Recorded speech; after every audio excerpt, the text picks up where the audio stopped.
Уже в это воскресенье, 27 октября, жители Коми смогут проверить свои знания по географии. Профильный диктант международный пройдет не только во всех городах России, но и за рубежом.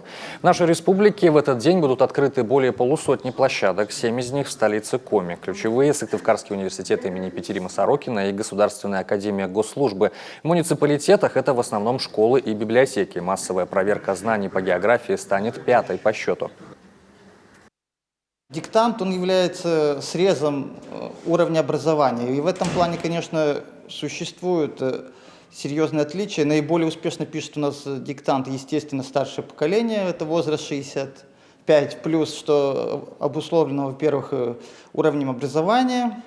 Хуже всегда пишут школьники, но это тоже, естественно, они только вступают в жизнь и только начинают писать. Но, к сожалению, это еще обусловлено и процессами, которые происходят в образовании, в первую очередь снижением часов в школе географии, что тоже негативно влияет на качество подготовку учащихся. Кроме того, и уход со специалитета на бакалавра тоже снизил качество высшего образования у нас в республике, и поэтому, к сожалению, у нас показатели немножко ниже всероссийских показателей. Диктант по традиции составят в 4 вариантах. Первый для проведения в России и зарубежных странах, второй для инвалидов по зрению, третий для проведения онлайн, четвертый демонстрационный вариант. Все на русском и английском языках. В каждом варианте 40 вопросов. Старт акции на всех площадках в одно время 12 часов дня.